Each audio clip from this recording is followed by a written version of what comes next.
If I'm having a bad time, I always like to go out touring and exploring. It seems to make me feel better.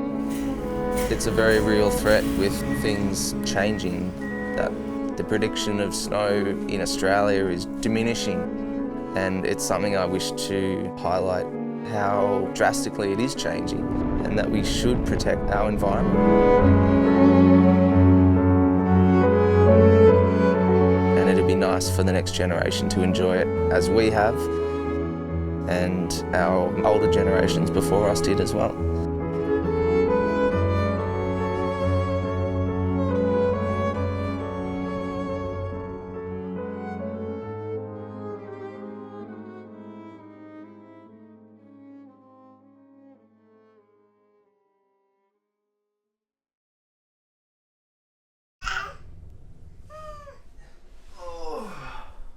The first time you rig up anchors on a new pitch and put weight on the rope is scary. You never know if they're going to hold, and you're pretty sure. Checked and triple checked, but there's always that little bit of doubt in your mind that you never know if something's going to change, and hoping that everything's going to hold. This year's snow project had us doing something more ambitious than we'd ever done before. But before we start there, let's go back. Spent 15 or 16 winters in a snowcat now. Over in Japan, spent 3 winters in Canada. Winching, park grooming, free grooming, building. That's what sort of really got me into the mountains, was working over in Canada.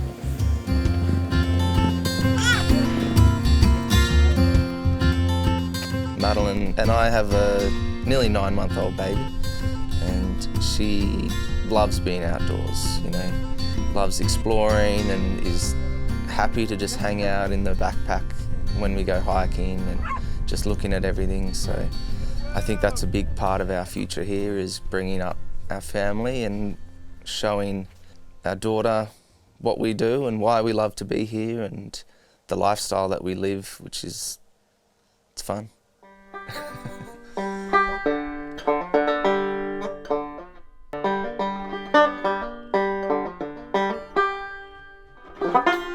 It's weird with picks on.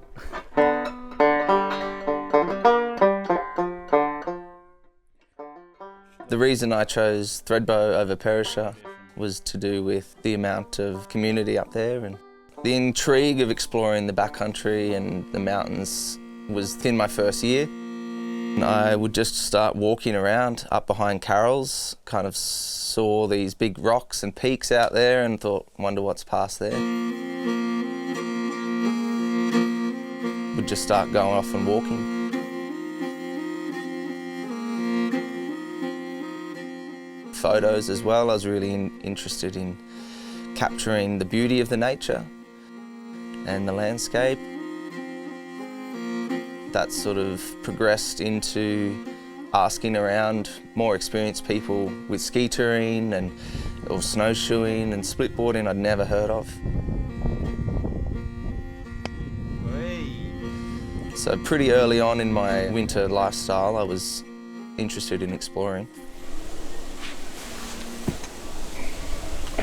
What are you doing? Setting up. Yeah. So we can do an intro to rope access. In the lead up to this project, my brother Cohen and I, we have been training over the years, and I've been showing him how to climb alpine faces, a little bit of alpinism, mountaineering stuff with crampons and ice axes, and getting familiar with the gear. Not doing rigging or anything like that, but just basic sort of stuff where he was safe. Just run us through the game plan for the saga. Well, 11.5 degrees now, probably 50k wind gusts, and we're going to head to the Jindy Rock climbing area, past the dam wall.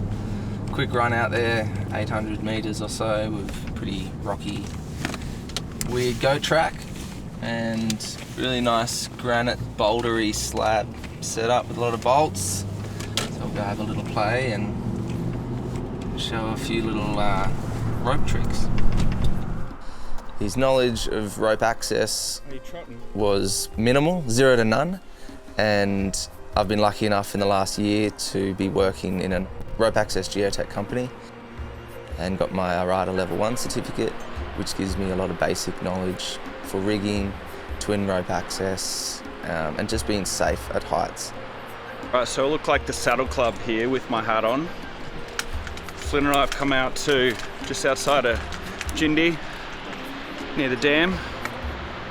About to watch Flynn doing a descent and then come back up. He's going to teach me a few more principles for when we get up into the alpine regions. I'll go down. It's a little bit of overkill for the mountaineering industry and climbing industry, but I'm used to it. It's good skill, it's good safety, and 2 backups are better than 1. So I had to show Cohen those techniques, and we spent some time out on the rocks, full body harness, ascending, descending, twin ropes, backups, hand jammers, 3-to-1 pulleys, and then safety gear, helmets, leashes, all those sort of little bits and pieces that were going to come in handy for him while shooting.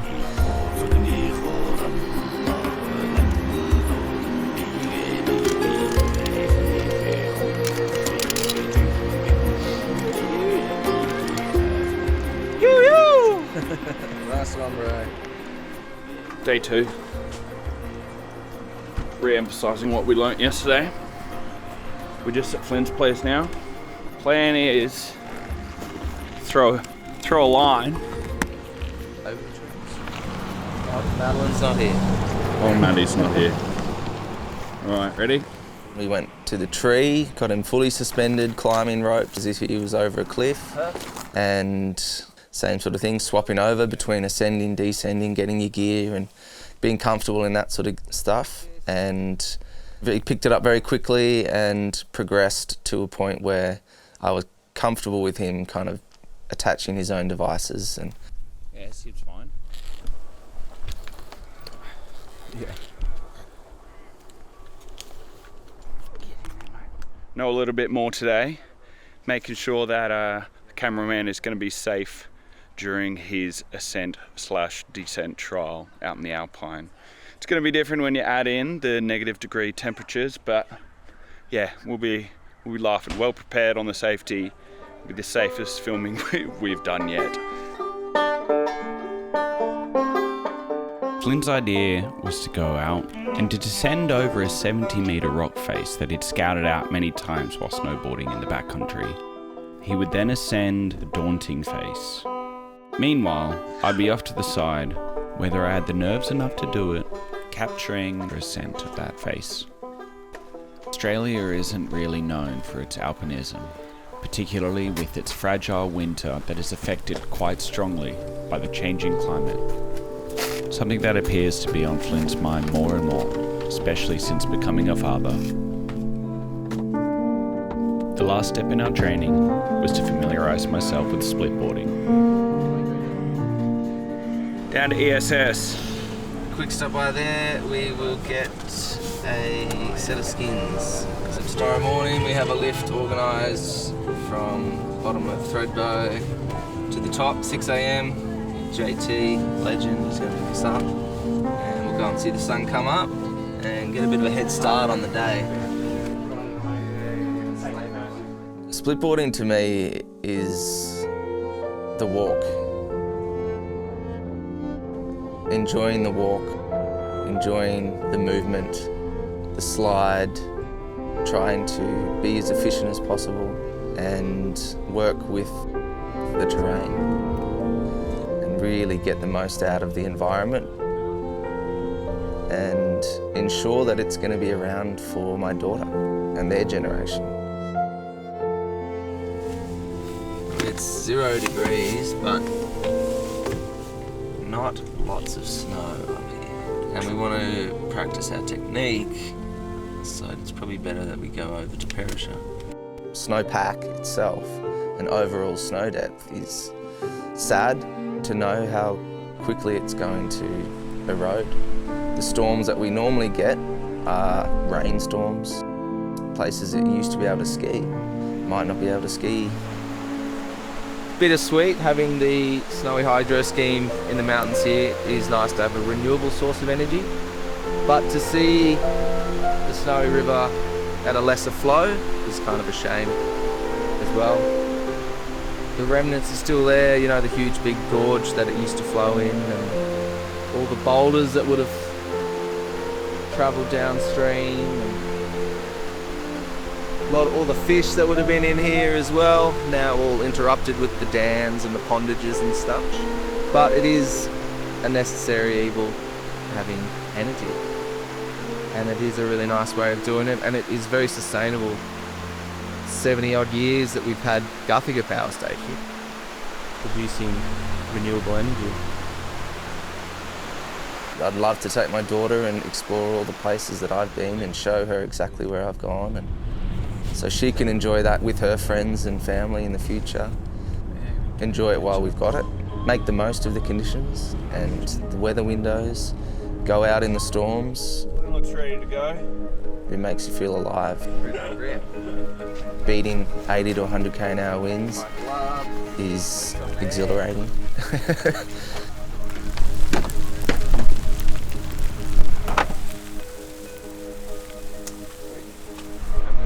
On and go for a walk. We've got it in board mode right now, and we're going to go to split mode. So when breaking down your split board, you like to have a process. That way you don't lose anything and everything is going to be strong, safe and together. I'll take the bindings off first, stab them in the snow with the high backs in the snow, undo the hooks and clips and put the tails, stand it up if you can in the snow if it's deep enough or soft enough, and apply the skins to each side, making sure you remove all water or air pockets from underneath the skins. Place them down, attach the bindings and make sure they're opposite with the curved edge on the inside, and that way you can use that as ploughing or edge control. And opening up the high backs, making sure they're in the walking mode for extra range.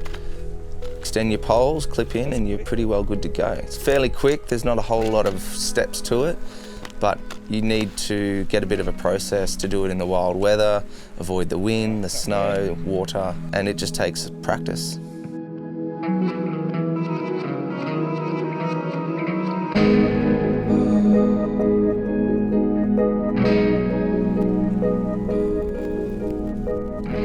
Super nice up here at Front Valley. Just that little bit higher elevation makes all the difference to freezing level and the temps. Instead of the rain that we had down in Guthiga, got a little bit more snow, and it's kind of something that we're seeing a lot more of now, is just the rising of the freezing level over the past 40, 50 years or so has been quite dramatic. And what a lot of the older generation are saying that they are noticing the most is where we would have got big snowfalls and storms has now come in as big rain events, and it's just slowly creeping up the hill, the mountains. So unfortunately it's getting a little bit warmer down low, and we're just not seeing the snow events of the past. It didn't take too long to familiarise myself with the method of splitboarding. Having skied before, I found it quite easy to wrap my head around. So we ascended a small hill and decided to keep things short, saving our energy for the project day tomorrow, enjoying coffee in the cold, something which is almost a religious experience. Fast forward, it was pre-sunrise of project day. We were met by Flint's mate JT in a snowcat, who was going to give us a lift up the hill. G'day, mate. You remember Colin? Yeah, good to see you, man. It's not every day that you get the joy of a heated vehicle getting to the top of the mountain, so I savoured the moment while listening to them talk about the evening's ongoing. 5 centimetres. 5 centimetres. Hell yeah, brother. Yeah, just lower it down. 5 centimetres, where? Even though Flynn wasn't working that season in the cats, One of the buttons in the curl, I think. his experience was still something that people tapped into. Or push forwards in a certain mode. I think Been at it quite a few years now and done all the different types of grooming, and that gives me a really good insight into how I can teach people and show people, and I enjoy mentoring, and the whole team of operators become quite a close family. We all work very close together, even though we're in our own machines. We all constantly thinking about everyone's tasks.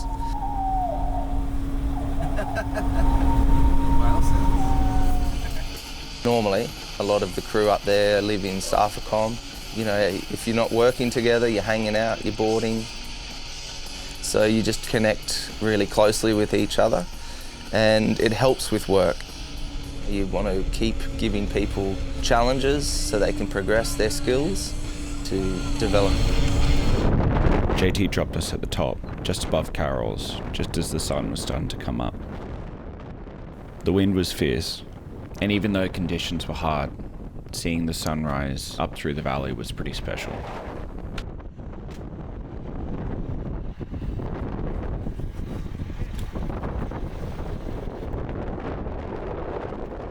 The conditions were going to be pretty hit and miss in the morning, but then I knew as we got a little bit lower it was going to be clearer.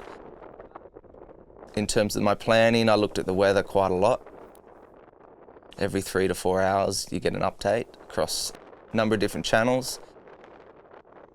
I've done all of those sort of ridge lines and different ways to Ram's Head, and I knew which was going to be the easiest from experience, and then looking at my GPSs and maps. Feeling it. Getting that sun on the face.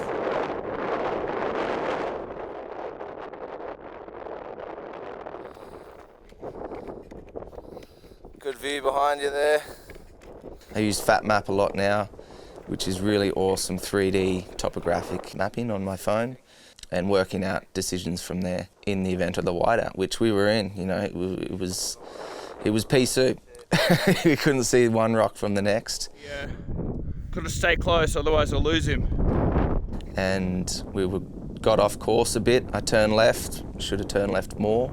We scooted around Ram's Head and made up camp. So made coffee, had brekkie, it was good. Blue sky.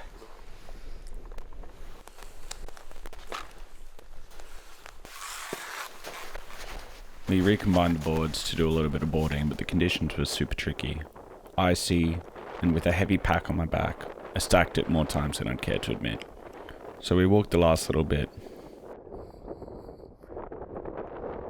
The cloud cover was ever so slightly starting to lift.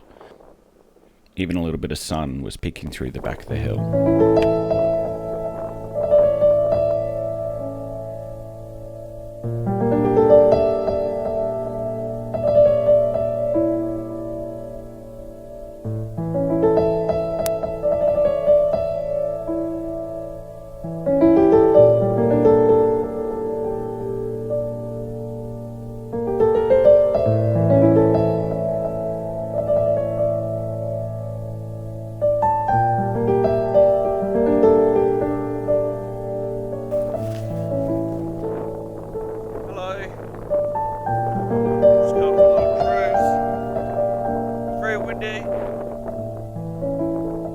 Steep, bit precarious, just being safe. The pitch, it's very vertical in sections. It's got a lot of different stages to it. Bottom is very steep and then it mellows out in the middle. Has a couple of different tiers and flat spots and corners and crags and things. Super strong, stable granite, you know, very old cliff face from some sort of glacial runoff and river. It's a very deep canyon in there that's worn away over the millennia and just left the hard rock sitting there with good potential for climbing. It's been climbed before and it's impressive to do that whole face for sure, and I'm hoping to get some first winter ascents on it.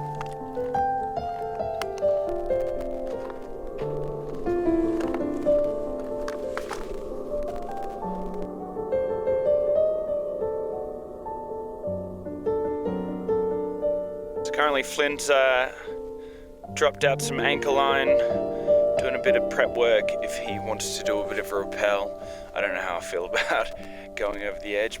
I've got the crampons ready to go, got to put the harness on just in case I do strap in and want to go.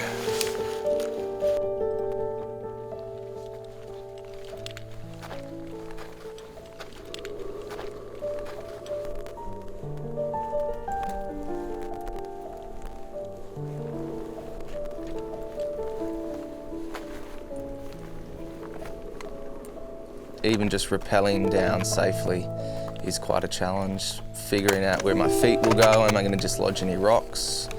Are my ropes going to rub on things and catch or redirect me? The lower I got, the more comfortable and into the middle step section, and then I had to keep going a little bit further and detangle the tail of my ropes. They were a little bit gathered up and I just couldn't see over the edge, so that was kind of like, oh, what's down there? And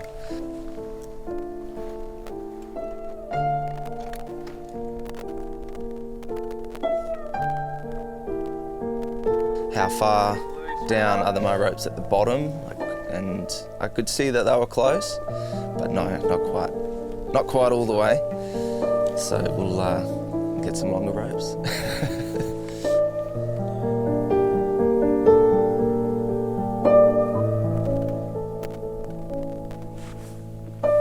Climbing in the ice in the corners, it was slowly developing. It's still early in the season, so it was quite thin and patchy. So the rope was there the whole time. It was really close, and if I did slip, I wasn't going to be swinging away from the face. I had 2 lines, 2 backups. It's a lot nicer feeling than having a bit of weight on you from the rope. You know, lead climbing, having that rope kind of pulling you a little bit, or even just top roping, it's in your face. I really enjoy the fixed line soloing. Really good moves in that, felt pretty comfortable, some really good holds, and it just sort of slowly progressed from there. With each step I took up and moved my backups up higher, I kind of felt a little bit more comfortable, and I could pick the lines, a little traverse in there, and working my way through a really kind of deep crack. I had my back up and in there, and it was really nice to kind of support myself and be kind of held in there, and then could have a bit of a break, rest my arms, shake them out a little bit, and try to find the next hold. It was difficult finding a lot of consistent holds, and then I would just reach over one little snowy patch and it would hook and I could feel it and pull myself into the next position.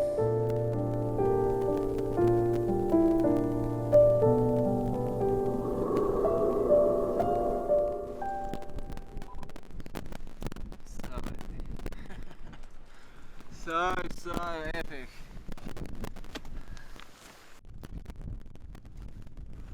Good job. Lots of alpine knees, but we made it work. We're in the alpine.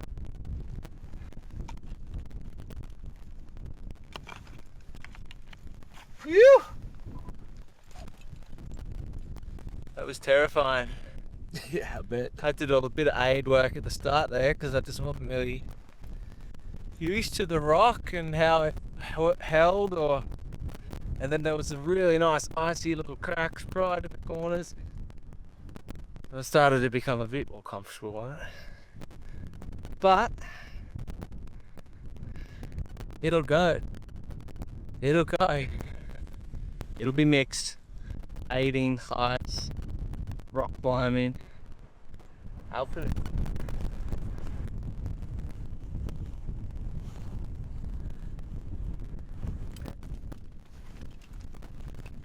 After the climb, I feel accomplished. It took me a while to work out the word, but accomplished is it. And yeah, step 1 done.